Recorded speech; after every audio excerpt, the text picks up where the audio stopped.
good idea. Okay, Okay. go on. Hello out there in the great wide world. Today is February 24th, 2025, and I am interviewing the pseudonym AEGF about his experiences with an extraterrestrial encounter while in the hospital. It was last September in 2024 when I was in the hospital, and I was laying in bed, and it was the night when these water-like beings were appeared before my bedside, and I was in there for a massive infection on my neck.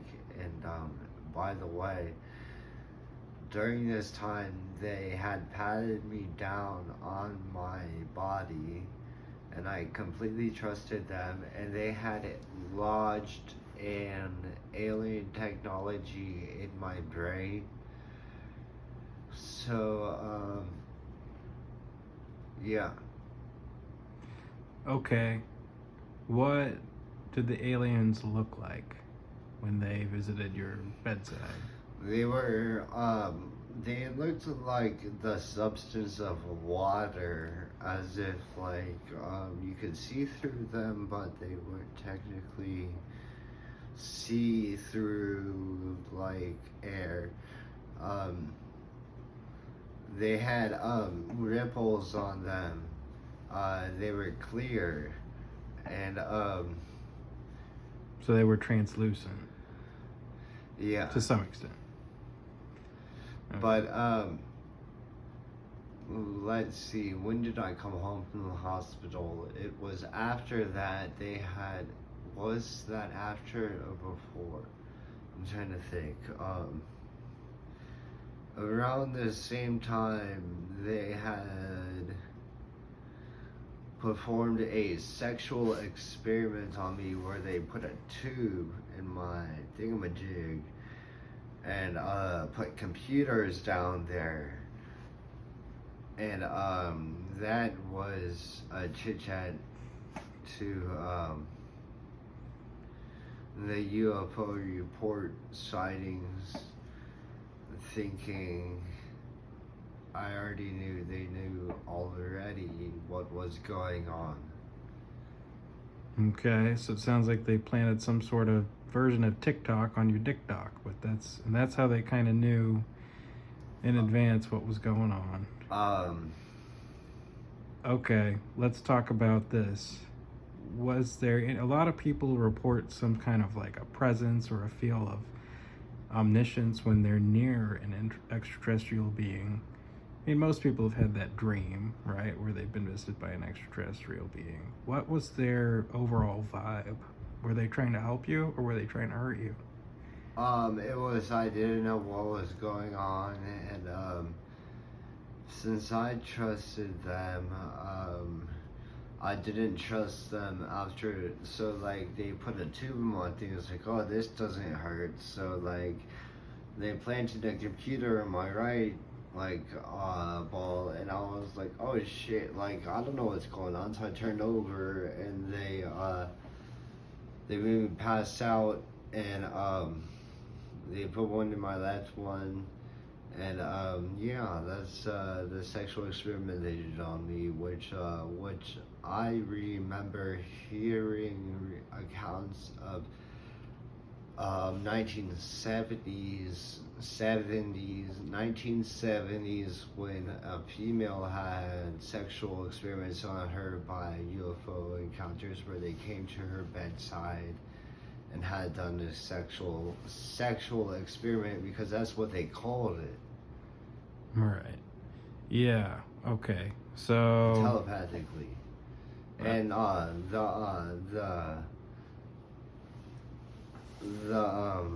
who knows what they put lodged in my brain, whether or not that's causing me to hear telepathy or not. So they didn't approach you with a feeling of goodness towards you or a feeling of badness towards you, but rather it was more of an experiment. They were studying you. Yes, I have been a specimen since 2013 in January. Okay. And being a specimen, it means I'm a good specimen. Right. Right. They So, seek you out specifically because they know they can learn something from your yeah. biome or whatever. So there's these translucent extraterrestrial beings that they don't want to help you or hurt you. They're studying you. What was the actual outcome? As I'm able to get medicine from them. Recently, they had was it like a day or two ago? They had put a IV in my stomach and gave me antibiotics, and every day it's not every day, but it's most days where aliens are involved in my life now, telepathically, either whether it's not what they begin with and they develop me to be, or yes, that's exactly what it is. I feel like I am a specimen that has been developed to be something that is like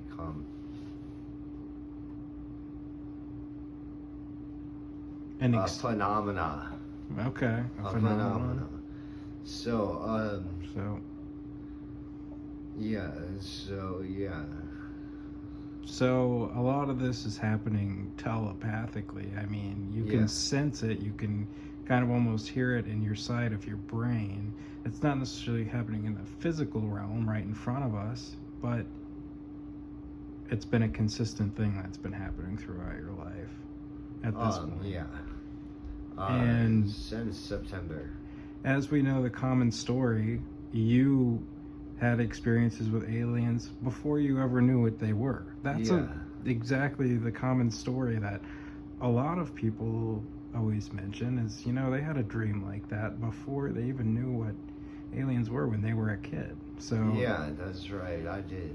Yeah, so it's like I always say, everybody says aliens are fake, but everybody's had an encounter with aliens before. So okay, all right, let's continue on with the story. What was happening to you at the time that they have visited you in the past? In the hospital, they had came to my bedside and they had suction like hands, and they were patting me down like this on my body, and they had wirelessly given me a alien technology in my brain. Okay. So I don't know if it was a month before that or a month after that they had performed a sexual experiment on me, I forget. But it was around the same time where I think it was after, to be honest. Okay. So would you say that they've been trying to help you and keep you alive through some of these experiments? Interesting. Because I came home, yes. Was that after? Because around the same time, I threw up my guts, and that was like the last time I've ever thrown up. And during this time of coronavirus, there was a lot of throwing up for me, and that was the very last time I threw up for like 6 hours. And after that, it was just over. It's okay, was that outside when I had the alien technology? So that was September, October. Was it October or August when I threw up? I don't remember, but it was all around the same time. I don't remember the chronological order of feeling better versus having the alien technology lodged in my brain, but I do feel better since. Okay, so this is a little bit, it's related, but it's a different question. Would you say you enjoy the aliens' interaction that they have with you telepathically? Yeah. So it is at least in something that you don't look forward to it, but when it happens, it's a unique phenomenon to you.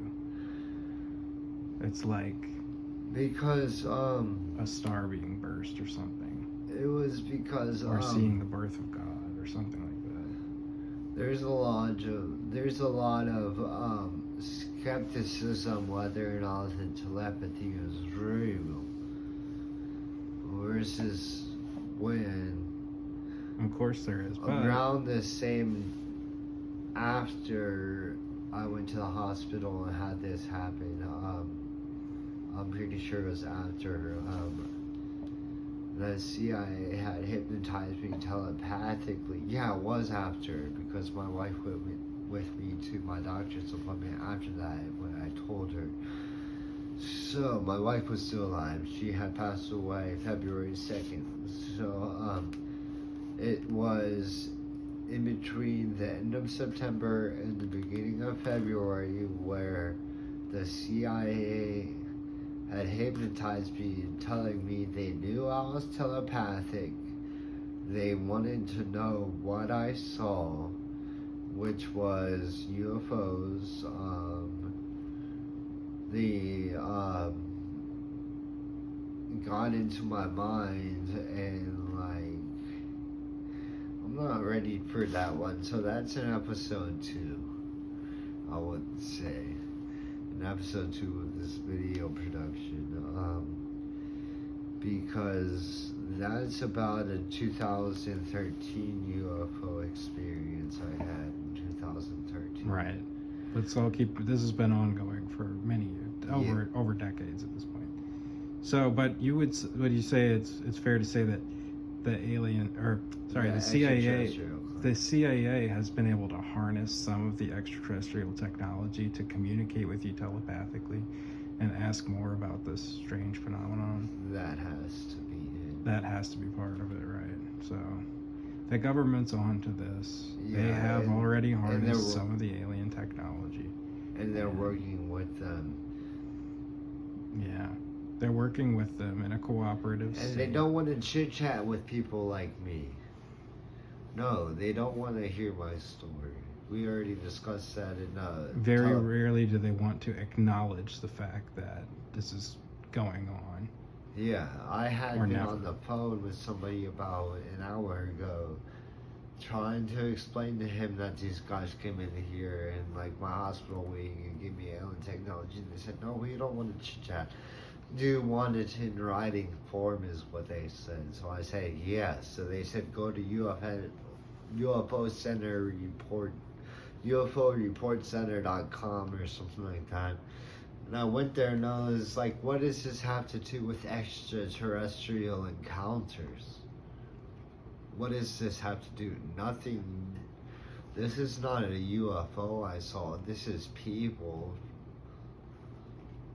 either from underwater or from another planet. And these people give me a gift, which is a alien technology lodged in my brain. And he is a sentient computer named Allo. Okay. Is there anything else that you want to say for episode 1? Yeah, the next step is computers knowing that computers are sentient and they have feelings, and if we are ready for this sort of encounter, then we have to understand computers first, I think. Okay, that's going to conclude episode 1 of this crazy radical theory. We both know that everything may seem completely out of logic at this point, but we will continue to present more facts of things that have happened and examples of things that have happened to other people. In the future episodes, we will explain more about this. All right, thank you for watching.